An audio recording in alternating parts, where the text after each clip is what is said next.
berikutnya disiplin. Disiplin. Saya ingin mengatakan begini. Di beberapa mata kuliah saya sampaikan, tapi nanti akan ketemu lagi. Disiplin itu kunci untuk sukses. Disiplin itu berkaitan dengan apa? Manajemen waktu. Saya ingin konfirmasi aja. Pada saat kuliah teman-teman dapat slogan nggak? Time is.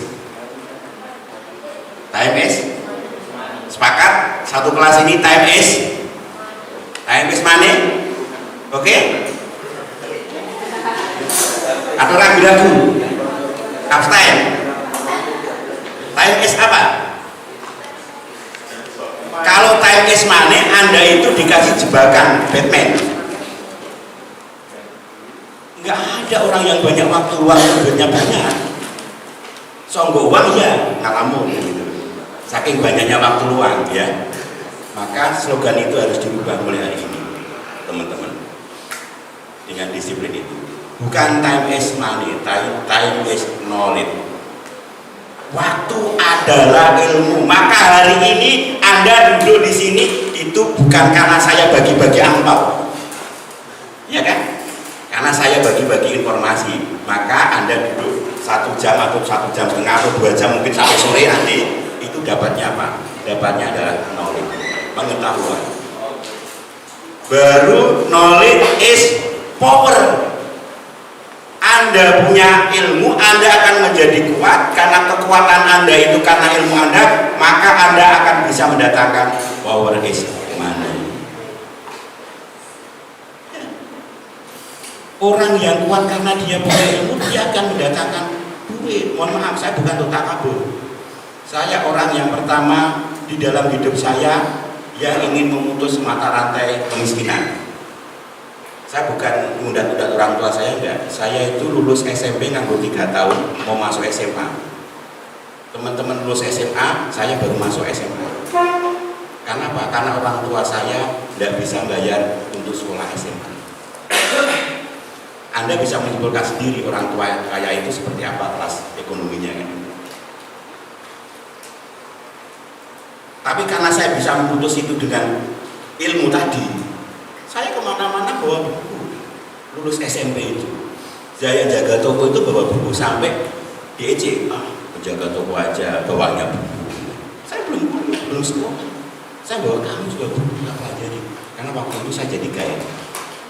Jadi orang bodoh itu nggak enak. Saya pertama kali di Yogyakarta kerja itu salah satunya adalah jaga galeri. Galeri itu yang datang adalah bule-bule. Datang bule, tahu bule? Londo Cina, Londo. Bahasanya apa? Bahasa Inggris. Ketika tokonya dibuka, saya berdoa. Ojo ono sing mlebu, ojo ono sing mlebu, ojo ono sing mlebu. Kenapa? Karena iso ngomong bahasa Inggris. Itu doanya. Jadi enak kalau tidak ada yang masuk tuh enak itu, denger-denger kan gitu. Tapi perusahaannya bantu. Akhirnya saya belajar itu membawa kamu. Setelah bisa bahasa, saya berdoanya mudah-mudahan ada beli, mudah-mudahan ada beli. Karena apa? Setiap saya bisa menjual lukisan itu, saya dapat tip. Bisa 50% dari harga lukisan yang terjual itu. Itu tidak enak nanti terjadi. Kuncinya apa? Disiplin. Saya bisa merubah diri saya karena saya disiplin. Saya gunakan waktu. Maka undangan saya tadi 9.45, saya datangnya sebelum 9.45. Jam 9 saya sampai di sini. Jadi ada waktu sekitar 45 menit saya bisa istirahat supaya tidak ngos-ngosan pada saat itu. Oke, yang berikutnya memiliki sikap kepelayanan. 1. Care, kepedulian, courtesy, sopan, berbudi, concern, perhatian yang besar, bina sikap bersahabat dan sedia membantu. Dalam konteks ilmu yang saya pelajari, pemimpin adalah pelayan. Maka harus memberikan pelayanan dengan indikator-indikator ini. Jangan semena-mena ketika Anda jadi pemimpin, dikerjakan ini, kerjakan. Nanti bisa dibalik, Pak. Saya datang ke sini itu membantu Bapak lupa. bukan mengerjakan pekerjaan Bapak semuanya. Jadi ada yang harus dikerjakan. Maka ada saling mengisi. Ini yang harus dipahami oleh teman-teman. Intinya apa? Dari hal ini teman-teman jangan menanamkan sifat atau karakter mentang-mentang, atau jangan menanamkan sikap aji mumpung, karena tidak baik. Wah, mentang-mentang jadi pejabat misalnya terus tidak bisa. Karena kalau teman-teman menggunakan mentang-mentang, ketika turun dari jabatan itu akan mengalami yang namanya post power syndrome. Yang biasanya dihormati jadi enggak, yang biasanya disapa jadi enggak, itu akan merasa seperti. Maka ketika jadi jabat berbaur dengan siapapun, jadi dengan satpamnya, dengan tukang cleaning service-nya, dengan siapapun. Saya merasa, saya sampai di sini itu, mohon maaf teman-teman, ini kan yang dibacakan Mas Excel ini kan yang baik-baik dari saya, yang hebat-hebat menurut Mas Excel, ya kan? Sisi gelap saya nggak diekspos kan itu, nggak diekspos. Saya jadi apa nggak pernah diekspos. Tapi untuk memotivasi teman-teman, saya berekspos. Saya pernah menjadi cleaning service, Mas. Sehingga ketika saya menghadapi cleaning service, saya pernah seperti itu, maka itulah jadi diri saya dulu sendiri. Maka saya tidak akan sebenarnya dengan cleaning service, karena saya pernah merasakan bagaimana jadi cleaning service. Saya pernah menjadi front office. Saya pernah menjadi, mohon maaf, tukang laundry ya, zaman dulu ya, istilahnya apa, ngerti kan ya? Saya pernah menjadi pengasuh es krim ya. Jadi saya pernah menyenangkan orang gitu. Karena ada yang mengatakan, kalau ingin menyenangkan orang gampang jualan es krim. Saya sudah pernah melakukan itu. Saya pernah jualan es krim itu. Tapi saya jualan es krimnya dengan strategi, karena zaman saya SMA nonton yang namanya nonton sirkus itu mahalnya luar biasa, dan saya nggak mampu. Supaya saya bisa nonton sirkus gratis, maka saya daftar untuk jadi pengasong di pertunjukan sirkus. Saya dapat duit, menyenangkan orang, saya lihat sirkus. Itu strategi, dan itu sudah saya lakukan sejak saya SMA. Saya jadi guide di jalanan mengantarkan turis-turis, saya lakukan. Mulai dedikasi tip 100 rupiah sampai dijak makan enak. Makan enak yang pertama kali saya rasakan adalah ayam bumbu Bali pada saat ini. Karena sebelumnya belum pernah makan, maka tahun 91 pun saya masih makan. Karena saya melakukan benar-benar makan. Nah, oleh karena itu teman-teman, dengan cara seperti itu, pemimpin itu harus bisa menjadi pemimpin yang senantiasa mendorong. Nah, ibaratnya ada gajah nggak bisa masuk itu, dorong bagaimana supaya bisa. Kalau karakter-karakter itu tidak melekat, Anda tidak akan bisa mendorong. Kalau Anda tidak bisa melakukan, Anda tidak jadi pelaku, Anda tidak mencontohi, tidak akan bisa melakukan. Karena akan muncul statement Pak, sampeyan jargon, Pak, sampeyan gedang kowe Pak. Apa yang saya sampaikan ini kalau Ustaz saya nggak bisa, tapi kan Ustaz ini. Saya adalah marketing, maka saya menjual. Bagaimana mewujudkannya? Nitip. Pernyataannya Martin mengatakan bahwa intelligence plus karakter is the goal of true education. Tujuan yang sebenarnya di dalam pendidikan itu adalah membentuk kecerdasan dan karakter. Jadi kalau hanya cerdas saja tidak berkarakter, ya, ngapain sekolah? Ngapain kuliah? Udah jualan es krim saja, pasti menyenangkan orang, ya kan? Tapi Anda tidak akan menjadi orang yang sukses walaupun bermartabat. Nah, oleh karena itu ini teori bandingan saya, teori yang saya bangun teman-teman, dan insya Allah di tempat lain belum ada. Saya akan membuat teori tentang kecerdasan ultra untuk membangun karakter kepemimpinan yang bermakna. Kecerdasan apa yang saya bangun untuk membuat seperti yang disampaikan oleh Martin tadi? Saya membuat identifikasi terhadap kecerdasan spiritual. paling atas, berarti vertikal gitu. Transenden ke Tuhan. Apa indikatornya orang yang cerdas secara spiritual? Di situ udah ada. Saya sudah membuat alatnya untuk mengetes. Jadi kalau hari ini saya menyebar kuesioner kepada teman-teman ini, saya bisa menghitung skor kecerdasan spiritual Anda. Kalau Anda menjawabnya dengan hati nurani yang paling dalam, saya sudah siapkan alatnya untuk mengetes. Satu, keingat pada Tuhan yang Maha Esa, zikrullah bagi orang muslim. Selalu ingat. Ingat dalam berdiri, ingat dalam duduk, ingat dalam tidur, ingat dalam makan, ingat dalam aktivitas apapun. Maka kata Ustaz saya adalah orang yang ingat pada Allah adalah tidur pun dalam keadaan berzikir. Tidur pun dalam keadaan berzikir. Bisa enggak? Harus kita coba. Harus kita coba. Maka lafalkan. Yang kedua adalah keikhlasan. Ikhlas itu kalau melakukan sesuatu tanpa pamrih itu ikhlas. Anda di sini duduk, di sini punya pamrih enggak? Kalau punya pamrih berarti tidak ikhlas.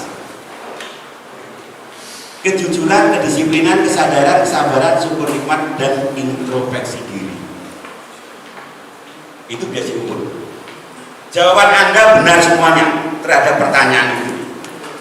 Tapi kadar Anda akan terukur dari sini. Yang kedua adalah kecerdasan emosional. Kepedulian terhadap sama secara personal. Kalau Mbak Aisyah itu pulpennya jatuh, maka Mbak kita itu langsung ambilkan. Nolong. Kalau ada orang jalan nyebrang simba-simba, digandeng, Mbak. Mungkin nyebrang, mungkin seberang. Itu secara personal. Kepekaan hati, kemampuan memahami perasaan orang lain, empati, tenggang rasa. Sudah ada semuanya. Cuma kadarnya berapa? Itu yang harus dibangun, ditingkatkan. Yang ketiga, kemampuan menjaga tradisi. Ini adalah kecerdasan bukan kultural ya, kultural. Ini sifat manusia, nulis saja salah. Kultural, menjaga tradisi budaya, kemampuan menjaga adat istiadat, ramah sopan. Orang Jawa ramah sopan santun. Orang Papua ramah sopan santun. Cuma visualisasinya yang berbeda. Yang berikutnya yang keempat adalah kecerdasan sosial, ketulusan hati, kepedulian sosial. Dan sosial itu begini, bedanya dengan emosional dengan sosial apa? Kalau emosional itu person to person, orang dengan orang. Kalau sosial itu person dengan community. Misalnya teman-teman kos, sekarang yang dari luar kota kos, di kampung tempat kos Anda itu ada pengumuman bagi pemuda dan mudi di RT 04 hari ini ada acara kerja bakti membersihkan selokan. Bagi yang merasa masih pemuda dan masih pemudi, silahkan datang untuk melakukan kerja bakti bersama-sama. Kalau Anda datang, berarti Anda punya kecerdasan sosial. Tapi kalau Anda narik selimut lagi tidur, berarti kecerdasan emosionalnya hilang. Paham ya bedanya ya?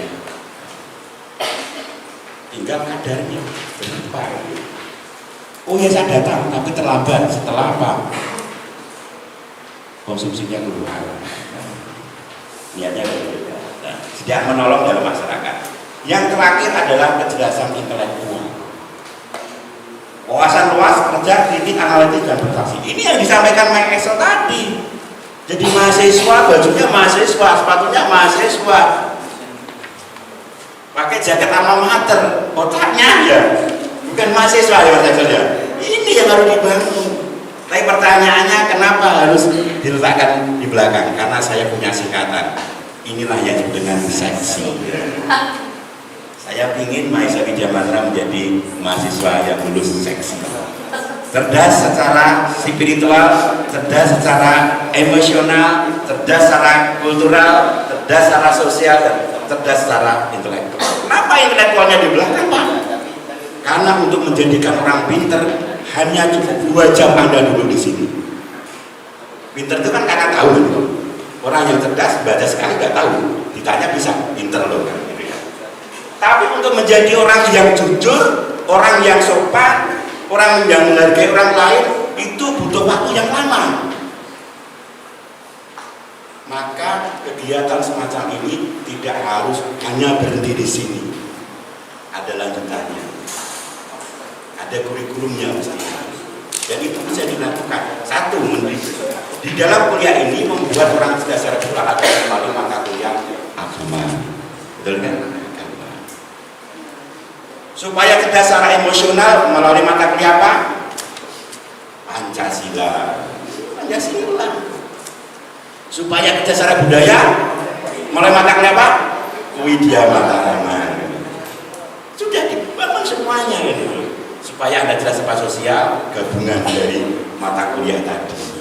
Pasti kalau semua mata kuliah tadi itu Anda pelajari, Anda pahami, Anda implementasi, insya Allah kecerdasan sosial itu akan muncul, kecerdasan yang lain muncul, dan Anda pahami cerdas secara intelektual. Artinya apa? Seksi itu bukan seperti yang menari ini. Ya, jadi seksi itu bukan seperti ini. Seksi itu orang yang luar biasa. Ini di perguruan tinggi manapun belum ada. Kalau Anda mau nyari, belum ada. Karena di perguruan tinggi yang besar seperti Gajah tadi itu hanya 3 kecerdasan yang dibangun: spiritual, emosional, dan intelektual. Hanya 3. Jadi kalau digambar hanya gambarnya segitiga. Tahu segitiga itu apa? Segitiga adalah merek terigu. Kita bukan segitiga, tapi bintang. Apa itu bintang? Nah, kita jelaskan. Apa itu bintang? Bintang 5 berarti Anda itu jadi jenderal. Iya kan? Apa itu jenderal? Anda akan jadi orang yang jenius. Anda akan jadi orang yang empati. Anda akan menjadi orang yang nasionalis. Anda akan menjadi orang yang disiplin. Anda akan jadi orang yang rasional. Anda akan jadi orang yang amanah, dan yang terakhir legowo, rada di presiden rapopo gitu. Kalau pun pintar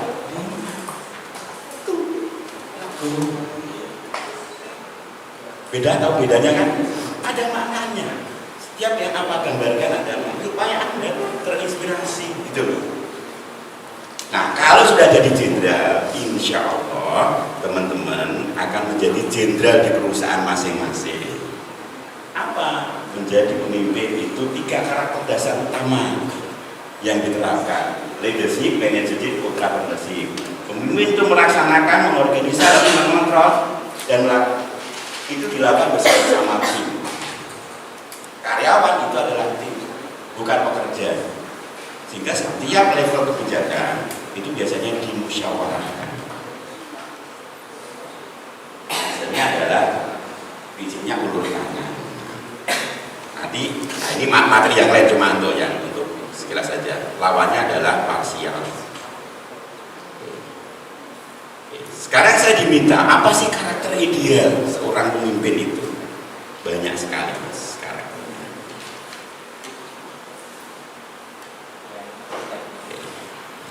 Iman dan taqwa, sabar, jujur, bertanggung jawab, disiplin, berani, terampil, cerdas, terbuka, toleran, adil, objektif, sederhana, sehat, memiliki rasa yang humor. Jadi kalau Anda jadi, ini sudah semuanya. Kenapa Pak menjadi rasa yang humor itu penting itu?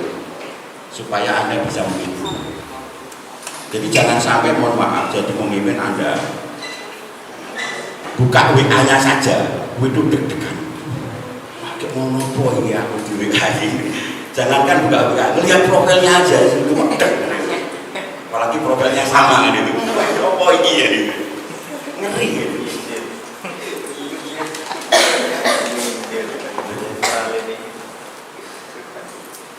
Yang terakhir ingat sesungguhnya di madiun mata itu kuliah. Seorang pemimpin yang menjadi teladan. Saya bedeng lagi. Nah, ini teori saya lagi. Nah, kalau salah salahkan saya, jangan salah bukunya. Saya membuat kepemimpinan bermakna, merangkum dari karakter yang ada ini. Apakah itu? Dan ini hanya ada di dalam teori saya. Kepemimpinan bermakna. Apa? Isinya 7N. Kenapa 7N? Karena culture excellence saya menggunakan idiom Jawa. Yang pertama adalah nyontoni, ingat sosong tulodo itu nyontoni, menjadikan teladan yang baik bagi anggota timnya. Yang kedua adalah merangkul anggota tim, tidak pilih kasih. Yang ketiga nyawijeke, mempersatukan, jangan memecah belah. Yang keempat ngopeni, memelihara, memberikan santunan dan lain-lain. Ngopeni, melindungi, ngeretak hati itu memotivasi, dan yang paling susah biasanya menterongkeati, membahagiakan, menenteramkan hati. Kalau istilahnya Pak Samsul, ngayem ayem. Itu kepemimpinan bermakna. Nah, teman-teman insya Allah bisa. Saya dulu belum dapat teori seperti ini ketika dikasih ke Pak Samsul. Saya harus mengembangkan diri. Kata kuncinya adalah kreatif dan inovatif. Kreatif itu berpikir berbeda dengan apa yang dipikirkan oleh orang lain. Itu kreatif.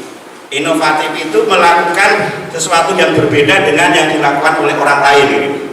Kalau orang lain jalannya melek, Anda bisa jalan sambil merem kan gitu. Nah itu lihat, Anda harus mengerti. Kalau sama-sama melek, oh baik. Tapi kalau Anda bisa melakukan dengan mata terpejam, itulah yang namanya inovatif. Bisa? Insya Allah bisa. Tidak ada yang tidak bisa dilakukan asalkan ada satu kunci yang namanya kemauan. Ini sudah hampir akhir ini. Dengan menerapkan konsep kepemimpinan Jawa atau 7N tadi, maka ketika Anda jadi pemimpin, mengelaborasikan dengan teori seksi, maka inilah hasil akhirnya. Inilah hasil akhirnya. Ketika kita melakukan sesuatu itu, satu, hasilnya pasti akan ikhlas. Yang kedua, pasti akan mawas karena aspek emosional. Pasti akan cerdas, akan keras, akan tuntas, dan akan selaras. Di situ ada dimensinya. Dan akan cepat. Nah, kemarin dibesari lagi di Widya Mata Pendidikan, kegiatan kemahasiswaan agak sedikit lesu seperti yang sampaikan Mas Faisal tadi ya. Jadi kuliah pulang. Kalau saya tambahkan kuku mati, kuliah pulang makan tidur, kuliah pulang makan tidur, ya kan? Tadi sampai pulang, cuma makan aja, harus makan tidur, belum makan ya? Nah, belum makan tidur itu. Mimpinya makan kan itu. Jadi nggak usah jajan sudah kenyang. Bagaimana implementasi dalam dunia kampus? Satu, mengimplementasikannya adalah aktif dalam kegiatan organisasi kampus dan merupakan implementasi dari karakter kepemimpinan. Ketika Anda sudah punya sifat-sifat dasar kepemimpinan tadi, silakan masuk dalam organisasi kampus. Di sini banyak pilihan.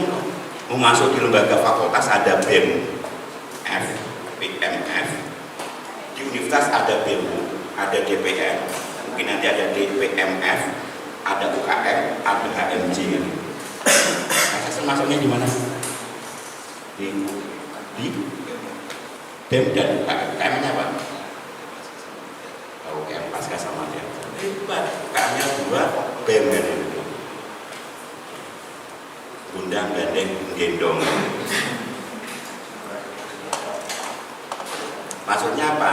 Kalau tidak dapat pacar di pasca, ya dapatnya di Tinder. Kalau nggak dapat di Tinder, jadi bemu kan itu. Udah gendeng-gendeng.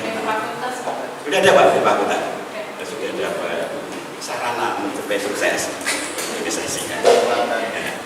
Nah, ini tak gambarkan ini. Artinya apa? Lembaga kemahasiswaan itu menjadi bukan kawasan dari bukan, tapi sarana untuk penggodokan diri supaya kita matang dan mempunyai jati diri. Karena saya yakin teman-teman akan punya idealisme yang muncul ketika teman-teman itu masuk dalam organisasi tadi. Di pasca punya idealisme juga ya, spiritual. Di Twitter punya idealisme juga. Di BEM punya idealisme.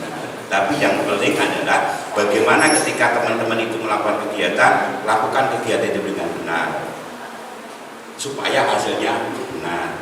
Karena kalau dilakukan dengan tidak benar, hasilnya tidak benar, itu tidak sukses dan tidak bermartabat. Jadikan aktivitas Anda itu menjadi aktivitas yang sukses dan bermartabat.